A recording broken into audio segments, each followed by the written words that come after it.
for the past 2-3 days, the Delhi police is illegally detaining several young people and young-looking people from in and around Delhi, especially in and around Jantar Mantar area. Such detention is absolutely illegal and unconstitutional.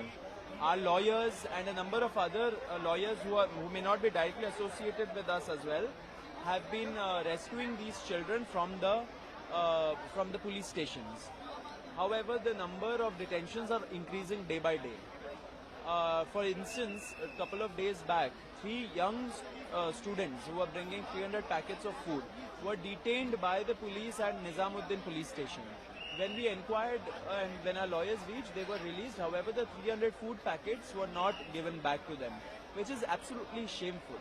And therefore, in our statement today to the Delhi Police Commissioner, we have requested him, or rather demanded, that such illegal detention of people and creation of an atmosphere of fear and the kind of siege that is being laid around Jantar Mantar be immediately stopped.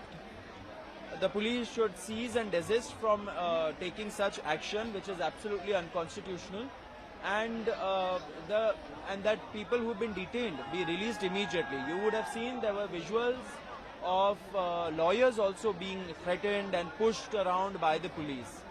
So it is requested that the Delhi police stop this immediately. Otherwise, the large number of protesters here in Jantar Mantar will march towards the Delhi police headquarters and stage a peaceful dharna against such illegal action by the Delhi police.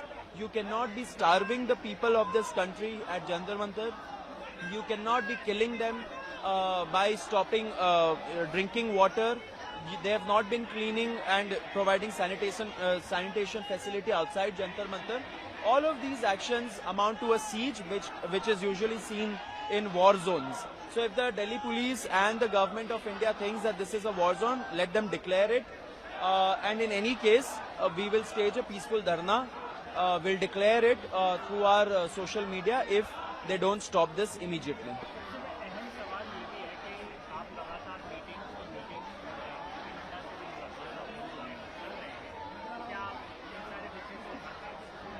देखिए, कल भी हम लोगों ने बोला था JP Nadda ji को और जितेंद्र सिंह जी को कि बहुत सारे दिल्ली पुलिस के कर्मी ऐसे बच्चों को उठा रहे हैं, इलीगली डिटेन कर रहे हैं, भय का माहौल क्रिएट कर रहे हैं। उन्होंने बोला था ऐसा तो नहीं हो रहा, लेकिन हम लोग देखेंगे, ऐसा नहीं होना चाहिए। देखिए, जोमेटो कल दिल्ली पुलिस से एक ट्रैफिक एडवाइजरी निकाला और बोला कि सारे जो राइड हेलिंग एप्स है, जो जोमेटो, स्विगी, देश भर से लोग खाना भेज रहे हैं जंतर मंतर, उन लोगों को, राइडर्स को, प्लेटफॉर्म्स को बोला गया कि आप यहाँ पे आसपास मत भटकिए। जब हमने एक स्टेटमेंट डाला तो दिल्ली पुलिस का मेन हैंडल ने बोला कि ऐसा रूमर्स है, इस पे बिलीव मत करिए। बाएं हाथ को नहीं पता कि दाएं हाथ क्या कर रहा है, ये सिचुएशन हो रहा है, तो लोगों को कंफ्यूज मत करिए। लोग पढ़े लिखे हैं, गवार लोग नहीं बैठे हैं यहाँ पे, सब पता चल रहा है कि आप क्या कर रहे हैं। अगर दिल्ली पुलिस नहीं रोकती है अपना ये कंडक्ट जो एकदम इलीगल और अनकॉन्स्टिट्यूशनल है, तो हम लोग पीसफुल मार्च निकालेंगे यहाँ से दिल्ली पुलिस हेडक्वार्टर, एंड वहाँ पे हम लोग एक पीसफुल धरना देंगे। इसका हम लोग ऐलान करेंगे अगर दिल्ली पुलिस नहीं करते। देखिए, बैठक होने वाला है, एग्जैक्ट टाइम अभी तक नहीं बताया, लेकिन बैठक तो है।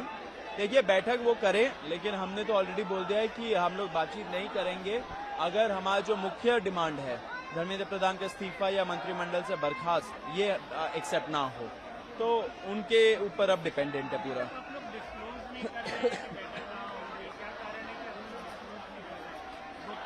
हम नहीं, सरकार ने अभी तक हमें नहीं बताया एग्जैक्ट टाइम और एग्जैक्ट वेन्यू। हमारे अंडरस्टैंडिंग के हिसाब से तो वेन्यू वही होगा, कॉन्स्टिट्यूशन क्लब ऑफ इंडिया, जो न्यूट्रल वेन्यू है।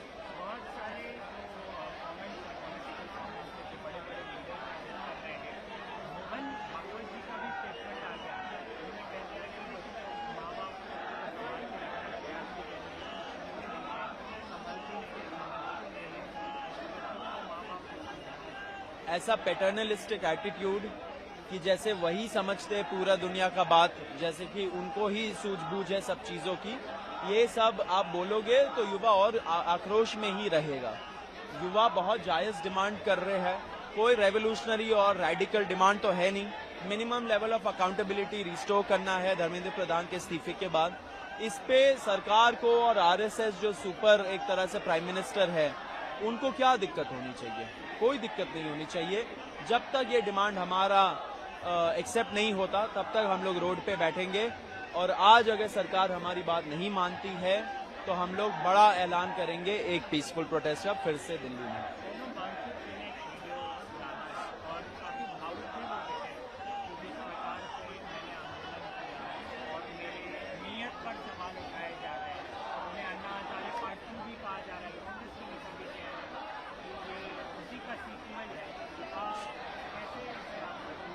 देखिए, बहुत गलत बात है। सोनम वांगचुक जी ने 26 दिन का अनशन किया, इतना वीक हो गया, उन्होंने अपना सैक्रिफाइस किया एक तरह से अपना लाइफ इस बड़े कॉज के लिए। हम तो चाहते थे कि वो अपना अनशन तोड़े, लेकिन साथ साथ ये भी हमारा क्लियर था कि ये मूवमेंट तो आगे बढ़ेगा।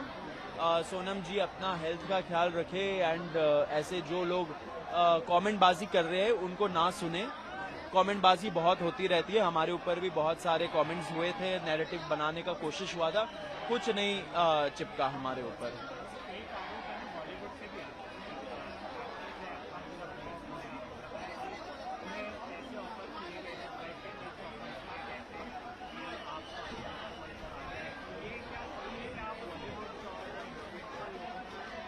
देखिए, हमारे पास तो कोई पैसे नहीं है ऐसे लोगों पे खर्च करने के लिए।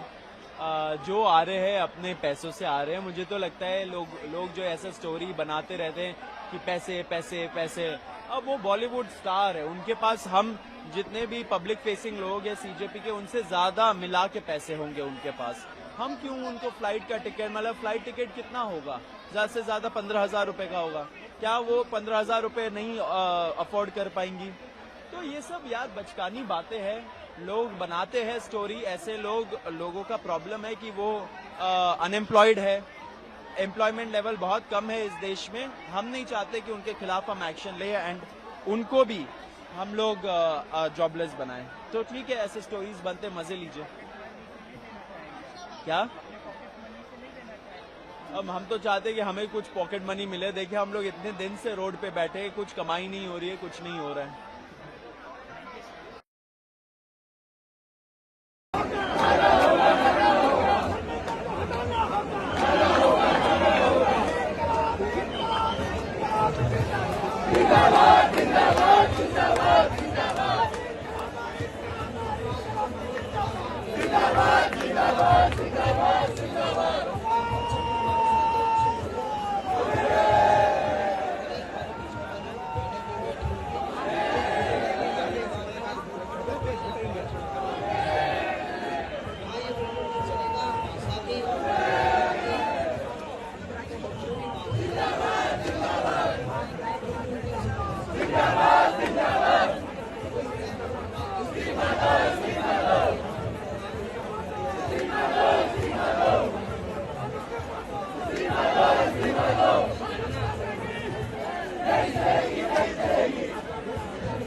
पुलिस को आगे करता है।